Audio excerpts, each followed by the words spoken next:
Welcome to CT Expert Insights. When your business needs people it can trust, you can count on us. We dedicate ourselves to getting to know your needs and finding solutions to meet them. You'll have a team of experts backing you up. Hi, I'm Greg Columbus. Our guest this week on Expert Insights is Jesse Newton. He's an expert advisor at Northwestern University. He is also the founder and CEO of Simplify Work. And he's the author of the brand new book, Simplify Work, Crushing Complexity to Liberate Innovation, Productivity, and Engagement. And Jesse, thanks so much for being with us. Thank you, Greg. Thanks for having me. How'd you become passionate about this topic of simplifying work? How big of a problem is it? I've been consulting with over 100 companies around the world, and just reflecting on the experience across those organizations, it was very apparent that there's just a massive opportunity to remove a lot of distracting things within an organization that pull people from their highest priorities. And so it's a huge opportunity, and one that is really energizing to be able to expose it and to be able to help companies through the opportunity to discover those things that are most important and remove those shackles that are holding them back. Let's dive in to get a little more specific, because you talk in the book, and your company's all about this. You're passionate about helping companies remove the things that get in the way of their people doing their best and most important work. You just mentioned it. What are some examples of those? What are things that businesses routinely have to deal with that they shouldn't be?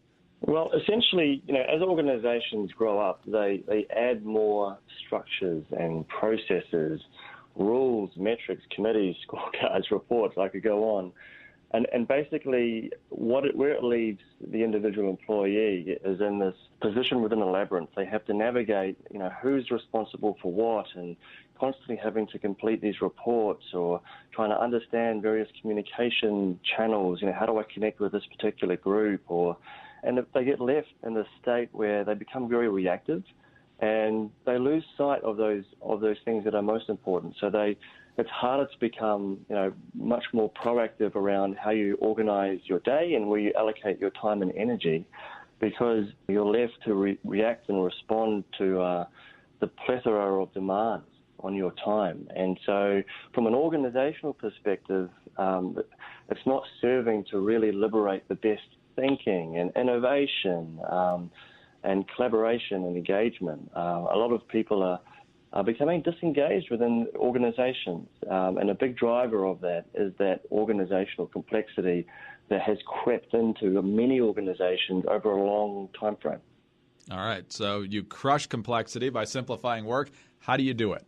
It depends on which part of the organization you're looking at. So whether it's at the top, whether it's strategic or whether it's structural, or whether you're looking at systems or process. But you can distill it into three broad steps. The first is getting clear on what is truly important. Taking a big step back and thinking about, okay, what are the true strategic priorities? What are the things that are going to deliver the greatest impact on performance?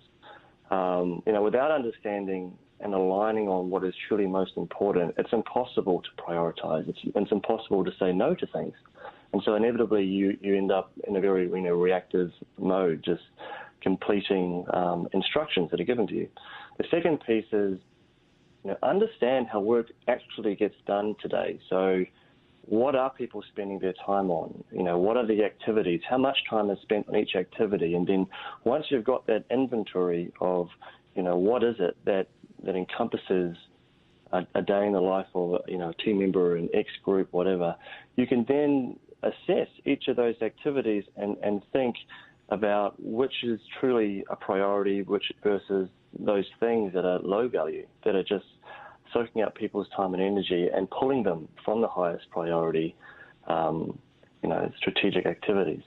And so once you've got that clarity, you can obviously, step number 3, remove or redesign all those things that are pulling people from their most important work. So, it could be removing a chunk of administrative tasks. It could be booking travel or processing expenses. It could be some certain activities within a budgeting process. It could be some compliance activities. So it's identifying those things that could be removed or you're redesigning it so it becomes more automated or less cumbersome.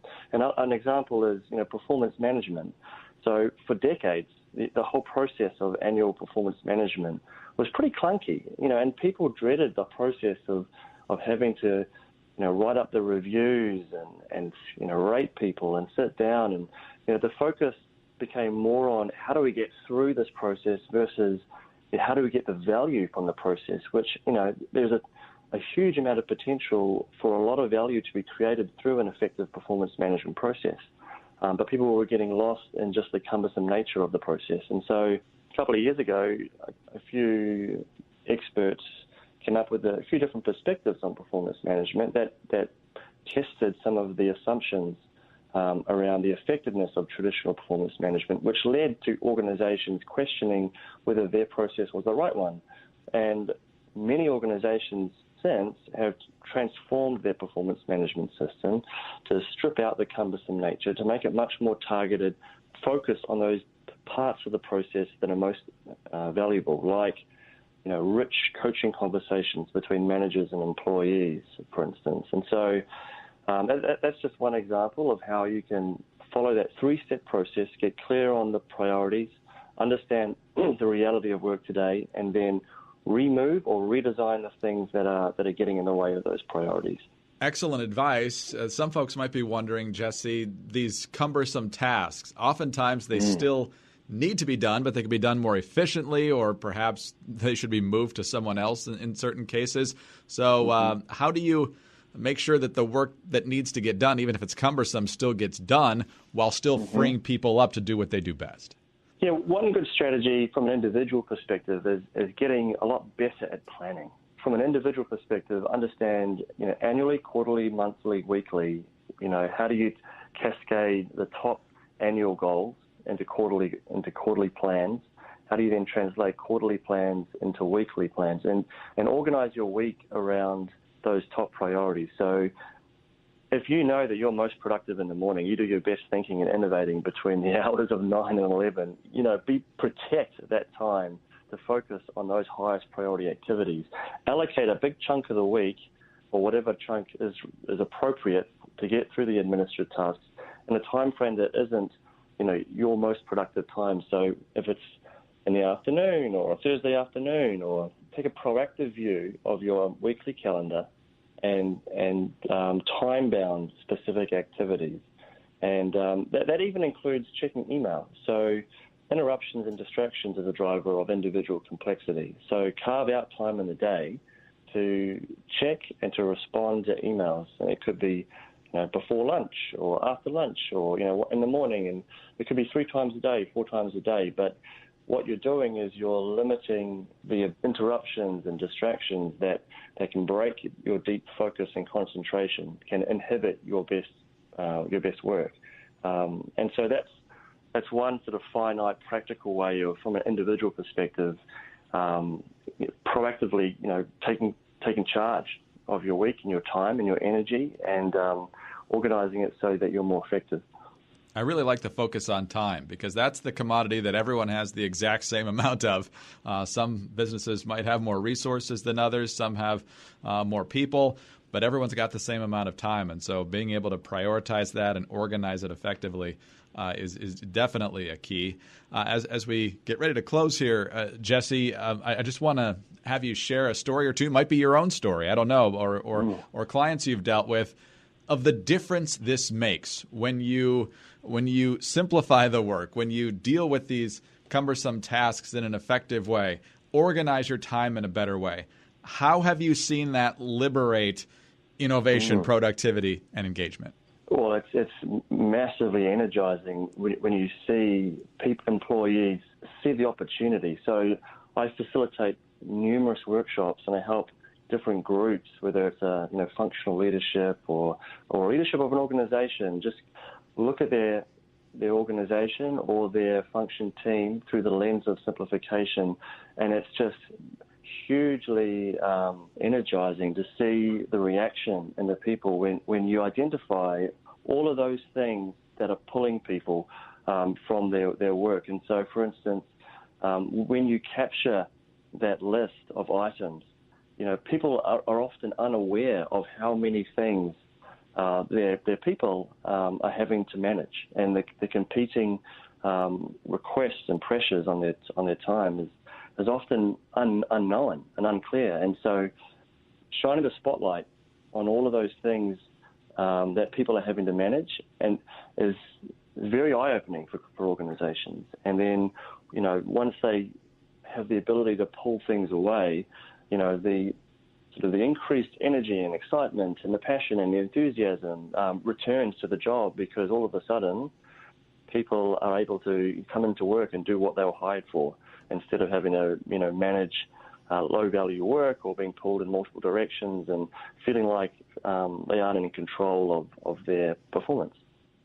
Well, liberating folks to be as productive as possible is not only good for their own attitude towards work, as you mentioned before, when they have all these other tasks that distract them from those things, it really hurts morale and the overall performance of the business. And so making life more exciting and more focused for the individual makes it better for the team, which makes it better for the business. And there's a whole lot more in this book that I wish we had time to get to. But, Jesse, we've hopefully scratched the itch enough so people want to pick up a copy of it. It's called Simplify Work, Crushing Complexity to Liberate Innovation, Productivity, and Engagement. You can get it now at Amazon.com and elsewhere. It officially goes on sale February 5th. And, sir, thank you so much for your time today. We greatly appreciate it. My pleasure. Thanks a lot. Jesse Newton is an expert advisor at Northwestern University. He is the founder and CEO of Simplify Work. That's also the title of the book. Again, Simplify Work, Crushing Complexity to Liberate Innovation, Productivity, and Engagement. I'm Greg Columbus, and for more information on this topic, please call CT at 844-787-7782. With 125 years of experience, CT is here to help you at every stage of the business life cycle.